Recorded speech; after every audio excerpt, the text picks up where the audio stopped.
So let's look at scenario number 2, which is the intimacy in your relationship has dried up. Maybe you're in a sexless relationship, or the intimacy between you and your partner is just very infrequent. You haven't had sex in weeks or months.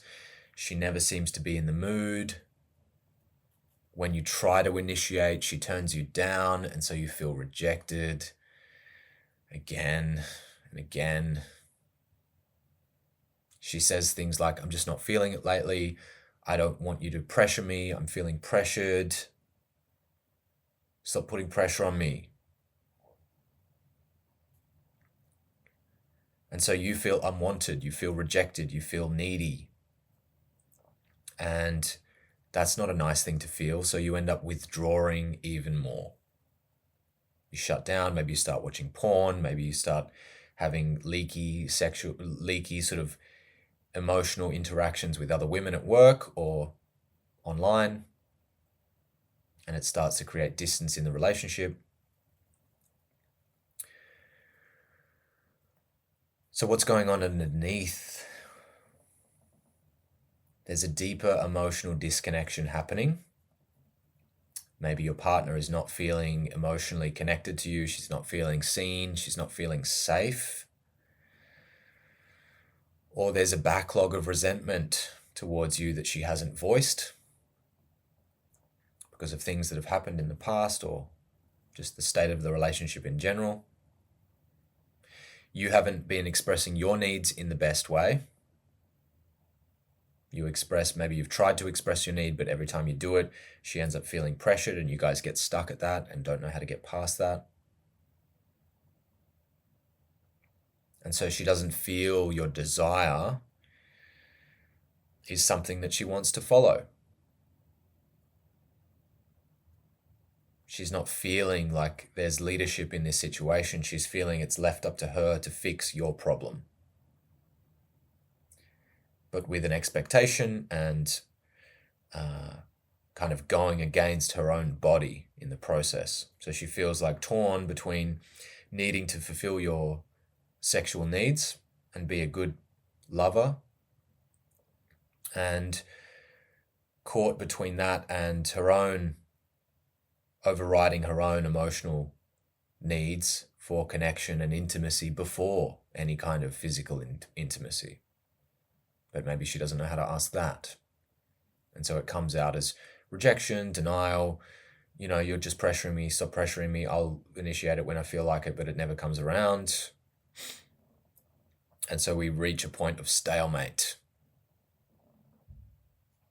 The intimacy's just dried up, and we don't know how to bridge the gap that's been created. There's a gulf between us. And what do you feel underneath all of this? You feel unwanted. You feel frustrated, disconnected, sexually frustrated, of course. Feel like you're failing. Feel ashamed. The woman that you love, or the partner that you love, doesn't want to have sex with you. It's kind of emasculating. You feel the love that exists inside of your heart doesn't have a place to land. Your love is unwanted. Your desire for connection and intimacy and to make sweet, passionate love with this beautiful being that you've chosen as your partner isn't received. Brutal. Brutal, brutal, brutal. Horrible feeling. I know exactly what that feels like. And so what you actually need underneath that, if we can get in touch with the emotion, the needs connected to those emotional experiences, what do you need?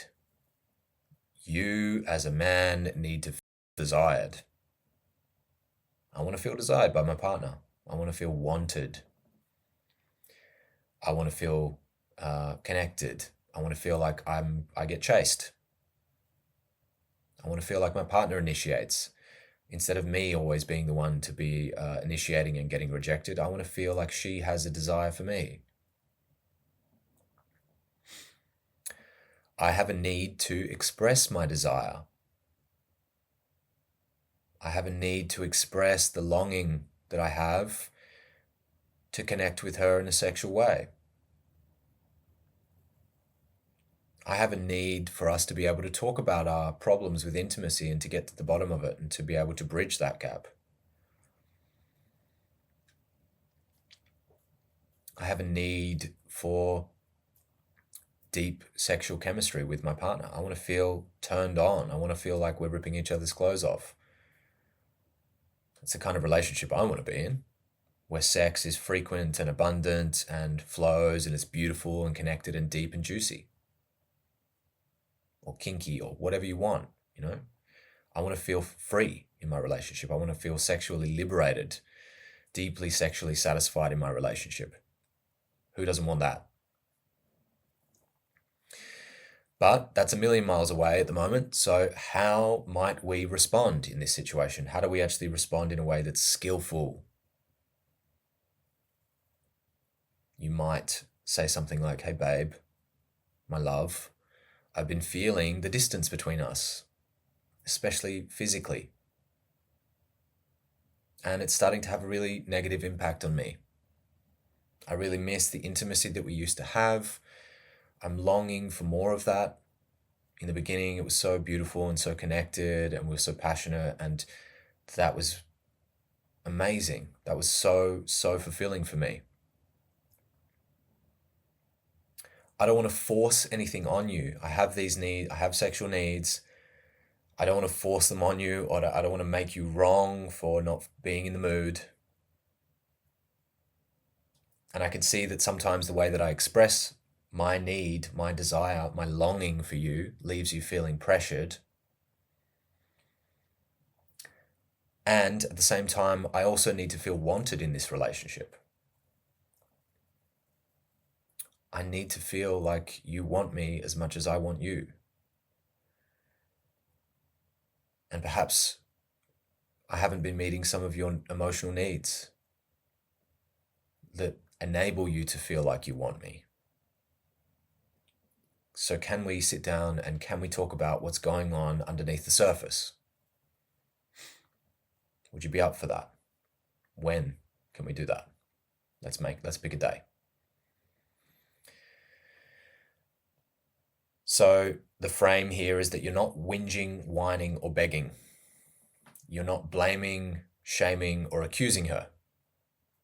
You're just leading with grounded honesty, expressing your experience, the need underneath, and you're also open and empathizing towards hers. And you're inviting her into an emotional space that creates the context for physical intimacy to occur. So actually, by having this conversation, by having the balls to have this conversation, by creating the space for this conversation, you're actually taking a big step towards physical intimacy, because you're going to enable a repair process to happen where both sides get to have their story aired, and you're going to help understand each other, and you're going to leave her feeling seen and you're going to feel seen. And from that place, we have intimacy. We have emotional intimacy. And before we have sexual intimacy, we need to have emotional intimacy. And a great way to create emotional intimacy is to talk about what you need. Talk about what you're missing. Talk about what you're longing for.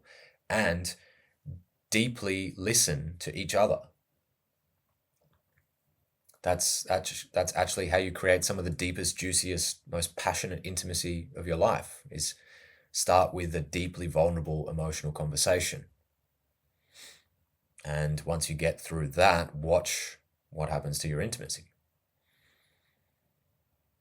I can't tell you how many times I've had a deep, vulnerable conversation that's led to sweet, passionate lovemaking all night long.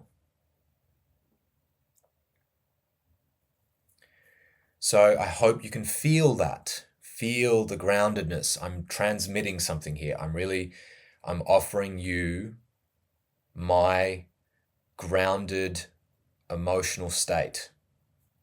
I'm offering you a view of emotional, mature leadership here.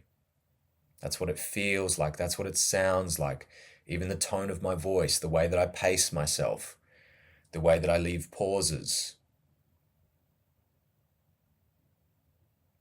the way that I open energetically, to encompass, to wrap around you or your partner or who, there's a feeling there. There's a grounded, regulated feeling there because my nervous system, I've done a lot of work to ground myself and stabilize myself and develop the skills to be able to hold a certain structure, a certain frame. And I'm trying to transmit that to you, and I'm trying to help you feel it. This is what you can start to develop in yourself, is the capacity to do this, to meet people in this way, and to hold yourself in this way. And it's deeply polarizing. The feminine in your partner, the feminine in other people, regardless of gender, will be activated and polarized when you bring this kind of structure, this kind of frame, this kind of regulated, grounded state. And it's super fucking powerful. It's super masculine to be able to come with this. So I hope you feel that. I hope you can sense that. I hope you can intuit the value of investing time and energy into developing this as a capacity for yourself as a man. Because it's crucial. If you want incredible relationships, if you want to have a healthy dynamic, if you want to have passionate, deep sexual intimacy, if you want to be able to navigate difficult emotional conflicts that arise, this is crucial. This is what women are generally begging for. They're craving masculine containment, embodied, conscious masculine energy. This is what women are craving. This is what the feminine is so angry and so hurt at, because there hasn't been enough of this. It's just been patriarchal dominance for thousands of years, neglecting women's emotional needs and safety. That's why feminism happened. It was a revolt against the injustice and the inequality and the dysfunction of it. Calling relationships and calling men into a higher standard, into a new paradigm.